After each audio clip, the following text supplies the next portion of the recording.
Assalamualaikum warahmatullahi wabarakatuh. Alhamdulillahirabbil alamin. Wassalatu wassalamu ala Rasulillah sallallahu alaihi wasallam. La nabiyya wa la rasula ba'da ma ba'du.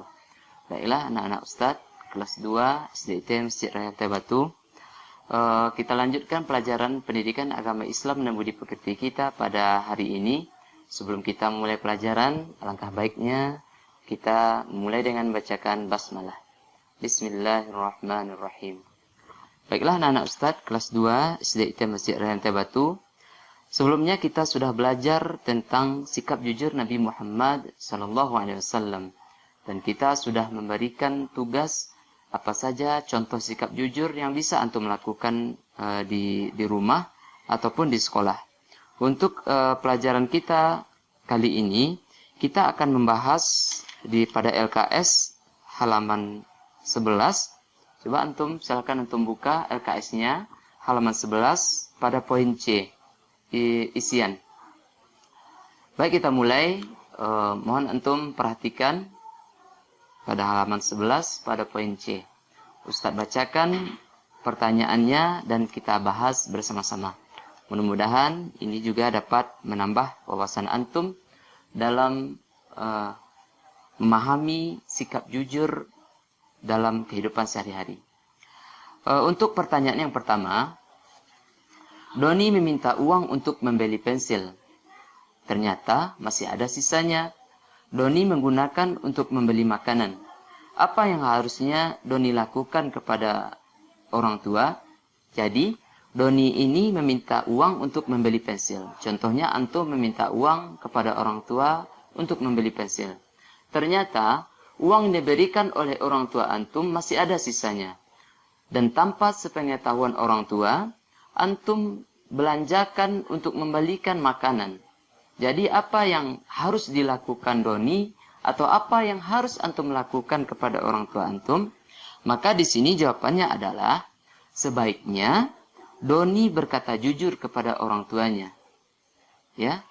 Jawabannya sebaiknya Doni berkata jujur kepada orang tuanya. Uang sisa membeli pensil dia gunakan untuk membeli makanan. Ya? Paham ya? Jawabannya sebaiknya Doni berkata jujur kepada orang tuanya bahwa uang kembalian untuk membeli pensil sudah dibalikan untuk membeli makanan. Jadi, di sini pertanyaannya kita harus dituntut untuk bisa bersikap jujur kepada orang tua. Ya, baik. Pertanyaan yang kedua, para pemimpin kabilah meminta nasihat Nabi Muhammad SAW. Kita ulangi, para pemimpin kabilah meminta nasihat Nabi Muhammad SAW. Jelaskan alasannya. Jadi para pemimpin kabilah, apa alasannya meminta nasihat kepada Nabi Muhammad SAW? Jawabannya adalah Nabi Muhammad dinilai orang yang jujur dan bijaksana. Jadi, tatkala kita selalu berkata jujur dan orang tahu kita selalu berbuat jujur, maka orang banyak meminta nasihat atau meminta bantuan kepada kita.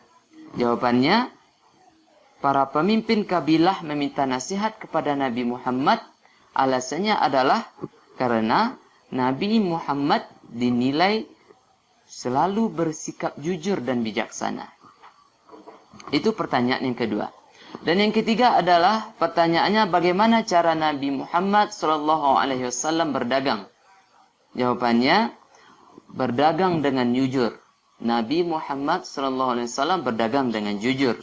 Yang kedua, Nabi Muhammad menyampaikan kualitas barangnya itu apa adanya. Dan yang ketiga, melayani pembeli dengan baik. Ya. Itu merupakan sikap jujur Nabi Muhammad SAW dalam berdagang. Apapun yang dijual, contohnya antum ataupun orang tua antum, misalkan ada yang berdagang di pasar contohnya, jadi sikap Nabi Muhammad mencontohkan berdagang dengan cara yang jujur. Dan yang kedua, menyampaikan kualitas barang itu apa adanya. Kalau barang tersebut ada kurangnya atau ada cacatnya, maka harus dikatakan yang sebenarnya kalau barang tersebut ada cacat atau ada kurangnya. Ya, itu pertanyaan yang ketiga. jawaban untuk pertanyaan yang ketiga. Yang keempat, apa keuntungan dari berdagang Nabi Muhammad sallallahu alaihi wasallam? Ya. Yang keempat, pertanyaan yang keempat, apa keuntungan dari cara berdagang Nabi Muhammad sallallahu alaihi wasallam? Dengan cara berdagang yang jujur, apa keuntungannya? Jawabannya adalah banyak pembeli yang merasa puas. Ya, jawaban yang pertama, banyak pembeli yang merasa puas. Dan yang kedua, keuntungan yang didapat akan melimpah. Maka daripada itu kita dituntut untuk selalu bersikap jujur dalam berdagang atau dalam keseharian kita, maka akan mendapatkan keuntungan-keuntungan yang sangat besar di sisi Allah Subhanahu wa taala. Maka Allah akan memberikan kelebihan kepada orang-orang yang selalu bisa menanamkan sikap jujur dalam dirinya. Dan pertanyaan yang kelima, yang terakhir, apa akibat orang yang tidak jujur? Nah, ini kebalikan dari orang yang jujur. Apa akibat bagi orang-orang yang tidak bersikap jujur dalam kesehariannya? Jawaban yang pertama, tidak dipercaya oleh orang lain.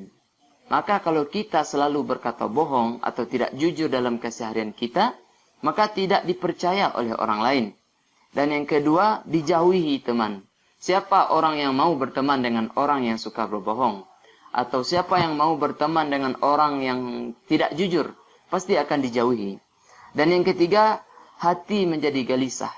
Ketika kita bersikap atau berkata bohong atau bersikap tidak jujur, maka ada kegelisahan dalam hati kita dari perbuatan bohong atau ketidakjujuran kita tersebut.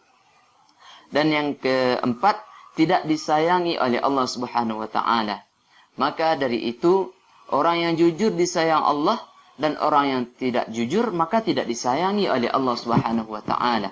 Nah, itulah pembahasan kita pada pembelajaran kali ini mengenai sikap jujur, yaitu membahas tentang pertanyaan-pertanyaan pada halaman 11 pada poin C nomor 1 sampai 5. Mudah-mudahan dapat menambah wawasan antum pada materi sikap jujur dalam sehari-hari.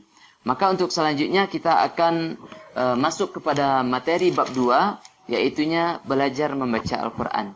Mudah-mudahan antum tetap semangat dalam mengikuti pembelajaran daring ini. Terima kasih. Salah dan janggal mohon maaf. Assalamualaikum warahmatullahi wabarakatuh.